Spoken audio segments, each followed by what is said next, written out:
તો બીજી તરફ વાત કરીએ આપણે તો રાજકોટમાં વધુ એક કાર ચાલક દ્વારા અકસ્માત સર્જાવાની ઘટના સામે આવી છે। જી આ જણાવી દઈએ ત્યારે વાત કરીએ આપણે તો આજરોજ સવારના સુમારે રાજકોટ શહેરના લીમડા ચોક નજીક સવારના સમયે 65 વર્ષીય મીઠાભાઈ ધંધુકિયા પોતાના કામ અર્થે જઈ રહ્યા હતા અને જે દરમિયાન રફતારના રોમિયો દ્વારા પૂરપાટ ઝડપે કાર ચલાવી અને મીઠાભાઈ ધંધુકિયાને અડફેટે લીધા હતા, જેમાં વૃદ્ધ રસ્તા ઉપર પટકાતા ઘટના સ્થળે જ મોત નીપજ્યું હતું। જણાવી દઈએ કે સાથે કાર નબીરો કાર ચાલક પણ અકસ્માત સર્જી અને ત્યાંથી ફરાર થઈ ગયો હતો। ત્યારે વૃદ્ધના પરિવારમાં પણ શોકનું મોજું ફરી વળ્યું હતું અને ત્યારે હાલ ઘટનાની જાણ સ્થાનિક પોલીસમાં થતા પોલીસ દ્વારા નબીરા કાર ચાલકને પકડવા માટે ચક્રો ગતિમાન કર્યા છે અને સાથે જ મૃતક વૃદ્ધના પરિજનો દ્વારા નબીરા કાર ચાલક ઉપર આકરી કલમો લગાવી અને કડકમાં કડક કાર્યવાહી થાય તેવી માંગણી કરવામાં આવી છે।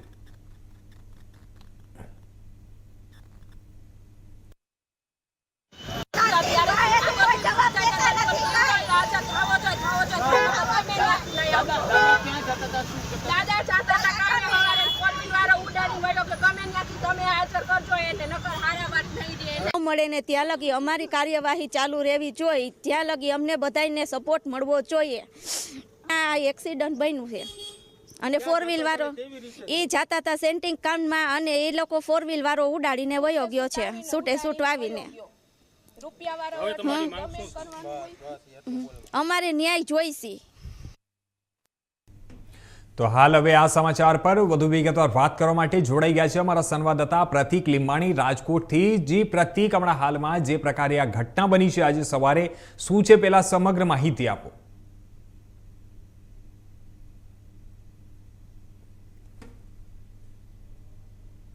મીઠાલાલ ધંધુકિયા નામના જે વ્યક્તિ છે વૃદ્ધ છે તેમનું મોત નીપજ્યું હતું અને જેમાં સૂત્રોને જણાવ્યું મુજબ જે સવારના સુમારે જે આ જે વૃદ્ધ છે તે પોતાના ઘરેથી પોતાના કામે જઈ રહ્યા હતા તે દરમિયાન લીમડા ચોક પાસે રાજકોટ જે પુલ પર ઝડપે કાર આવેલી હતી અને જેમાં નબીરા કાર ચાલકે કાબુ ગુમાવતા અકસ્માત સર્જ્યો હતો અને અકસ્માતમાં 62 વર્ષીય વૃદ્ધનું ઘટના સ્થળે જ મોત નીપજ્યું હતું। ઘટનાની જાણ થતા સ્થાનિક લોકો દ્વારા પોલીસને જાણ કરવામાં આવી હતી। પોલીસ દ્વારા હાલ અત્યારે જે છે તે વૃદ્ધની લાશને વચ્ચે રાજકોટના સિવિલ હોસ્પિટલ ખાતે ખસેડવામાં આવી છે અને જ્યારે જે કાર ચાલક છે તેને પકડવા માટે ચક્રો ગતિમાન કર્યું છે। મહત્વની બાબત એ છે કે અવારનવાર રાજકોટમાં નબીરાઓ કાર ચલાવીને આવા અકસ્માતો સર્જતા હોય છે અને નિર્દોષ લોકોને અડફેટે લઈ મોતના ઘાટ ઉતારતા હોય છે। ત્યારે આના માટે કોઈક મહત્વ જે ટ્રાફિક શાખા દ્વારા છે કોઈ કાયદો બનાવવો જોઈએ અને સરકાર દ્વારા પણ એક કડક કાયદો બનાવવો જોઈએ જેથી ભવિષ્યમાં કોઈ ઘટના ના બને।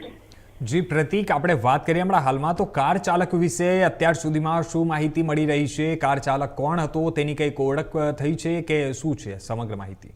જી કિશન, વાત કરીએ તો જે કાર ચાલક હતો તે અકસ્માત સર્જીને ફરાર થઈ ગયો હતો પણ હાલ સત્ય સુધી કાર ચાલક છે તેની ઓળખ પર થઈ નથી। પણ મહત્વની બાબત એ પણ કહેવાય શકાય કે જે કાર ચાલક તે સીસીટીવી ફૂટેજમાં કેપ્ચર થઈ ગયો છે કારણ કે જે ટોક વચ્ચે એક્સિડન્ટ થયું હતું અને જેથી એક્સિડન્ટ થયું ત્યાં કાર છે તે જે સીસીટીવી છે ત્યાં નજીકમાં જતા જ કાર ચાલકની સમગ્ર ઘટના છે સમાનની તે કેપ્ચર થઈ ગઈ હતી સીસીટીવીમાં અને પોલીસે તેના દ્વારા અત્યારે આરોપીને પકડવા માટે ચક્રો ગતિમાન કર્યો છે। જી હાલમાં આપણે વાત કરીએ પ્રતીક તો રાજકોટમાં જે હિસાબે જોતા છીએ કે છેલ્લા ઘણા સમયથી આ જે અકસ્માતનો બનાવ છે તે સતત વધી રહ્યો છે, તો તેને રોકવા માટે તેના ઉપર કાબુ લાવવા માટે અત્યારે હાલમાં શું પ્રયાસો હાથ ધરવામાં આવ્યા છે ત્યાં તંત્ર તરફથી?